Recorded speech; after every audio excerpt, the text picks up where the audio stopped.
on here today. Outcome, pondering a lot of stuff. And when you start to research pondering, you start to ponder the ponderers. And They're like the wanderers, the ponderers? something like that. Yeah, Okay. kind of works the same way, rhymes and has applicability. Good. Good. Okay, so how come there are so many good questions to ponder that could have life-changing consequences? You know, I came across an artist and an author, a guy named, I know I'm massacring this name, Sofo, S-O-F-O, Archon. And he listed several questions to ponder. And the one I selected, and there are many to select from his, and they were all very good. But here's the one I selected.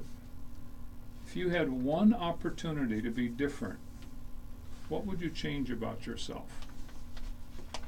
And I'm going to read that again. If you had one opportunity to be different, what would you change about yourself? So think about that. You know, first of all, change is very hard. I'm not telling people out there what they don't already know. Change is very, very hard to do. There's no question about it.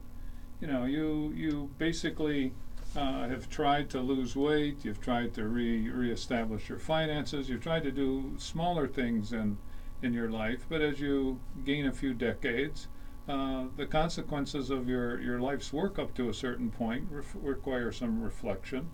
And if you sit down and say, okay, I'd like to change just one thing about myself, what the heck would it be? How would you answer that, Adam? So it's one opportunity to be different? Is that what it is? Yeah, we can discuss this in many So to different be ways. different- That's why it's a good Yeah. ponder question. Because the way when you ask the question, I was thinking about to be different, like different from everybody else, versus just saying versus just being different than what you are today. If you had the opportunity to be different, what would you change about yourself? So you could be different. We all could be different, but that's going to require change to have any significant amount of different. It's a process, and it's custom made for you. You know, how do you select what you would change? How do you go about that? And we've all done it. And I think like many things we've seen in our business coaching, when we come up with a problem and the definition isn't easy, people don't talk about it. They move it aside. And with our personal life, it's the same thing. If it gets too complicated, we just move it aside. And all of a sudden, months go by, years go by, and that thing that we wanted to change about ourselves is still not being addressed. Right. Well, it's funny you mentioned. I mean, yeah, my wife and I were having breakfast yesterday. She talked about, her and her friend were discussing the other night about eating healthier. So she said, when you go to the store, make sure you buy extra apples. I'm like, okay, why? You know, well, I'm going to start eating an apple a day. That's an old cliche, Yeah, right? I said, what, to keep the doctor away? Or, yeah, she said, no, well, we're talking about eating healthier, and figured that's a good place to start. If I can eat an apple a day, start there, and then I can then go to the next change, right? So she was having that very discussion on Saturday night with a good friend of hers about that. And that's a good approach. Yeah. Pick something very small and accumulate small victories. And those small victories eventually come into a more significant change. But that then implies that you want a more significant change. You know, if you what again, the pondering goes to what the heck would I change? There are several things I'd like to change, both short and long term. But what bothers me the most? What bothers you the most? That's what you almost have to focus on, because that change, you have a self-image, you have an image of someplace you want to be 10 years from now, today, whatever it's going to be. It's no short-term fix to most of these. Most. But it could be. No, I got my brain immediately went to Steve Jobs and his whole think different.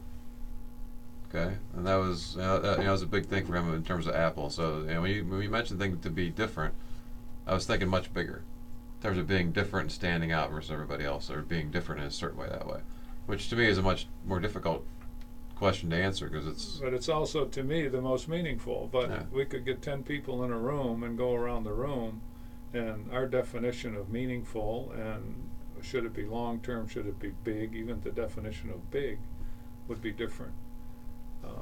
You know, do we all have it in us to do something world changing, certainly life-changing. That's what this is about. That's what this artist, Sofu, if I'm pronouncing it right, Right. that's his thrust. You're going to hear more of these in the future, because I thought they were all pretty good like this one, because there's no good answers to To answer your question, do we all have it within us to be world changing? I say absolutely. I say in this day and age, more so than ever. And I'll quote somebody who just recently became a saint. Everyone knows there's Mother Teresa, right? She's now Saint Teresa of Calcutta. One of her famous quotes was to do small things with great love. And so just every day, just little things that she was doing, and she did that, and she has changed the world. Well, the Changed the world. quest to eliminate war and have universal peace, those are the kind of things that certainly that thinking could start that process rolling. So you can, is that change going to be good for 1,000 years? Will it be good for 2 weeks? Will it be, that's changing the world. How do you want to change your life? Wow, that's getting kind of deep, isn't it? Yeah. Yeah, well, that's all right. We can get deep once in a while. We have a lot of range to us. We can go from baseball spit to life-changing events and people. We can go all over the place. Well, I think your point though is it starts with yourself. I think a lot of times we'll try to change other people, and we see this a lot with our business coaching. Okay, people come in and there's often organizational struggles. And our best clients are the ones that recognize, hey, I got to change things about me first. Versus, hey, she's not doing this, or he always does this, or this always happens. It's not, hey, what can I do better? What can I do different to help make this work? That to me is the best way to do this. And then starting small. Take those smaller steps in the context of a bigger picture. You aren't going to lose 50 pounds in 2 weeks if you're taking a personal, I want to make myself better, however one defines that. You aren't going to make $1 million in 3 months. It's very unlikely. People continually get duped into that. You got to be realistic. That's the first thing. Be realistic.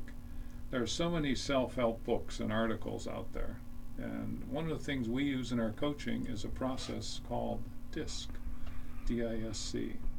And it really dissects and analyzes behavior. And we're hardwired to be the way we are pretty much by the time we're 18, 19 years old, graduating from high school. And to change that behavior, some things, because they're hardwired, we can't change. We're going to be the way we are. We can adapt. We can make minor changes, but we can't do permanent changes to many of the habits we have. And it gets very complicated, and you need discussion. You need to research this stuff. It doesn't happen easily. Change is very difficult for a reason. We're hardwired. We're not quite disciplined. We have life to live, which consumes so much, and it becomes very difficult. But our DISC, you're an expert in DISC, Adam. And we run all our clients and their key staff through DISC, which is a behavior analysis tool.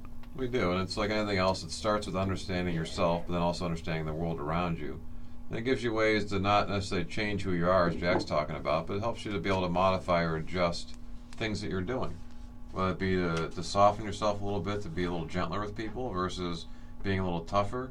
Whether it be learning how to be quiet and listen to people instead of always interrupting them, or to be the one to kind of interrupt and speak up instead of being that fly on the wall. There's a lot of things that can happen, and the DISC assessment explains a lot of what the natural behavior styles are.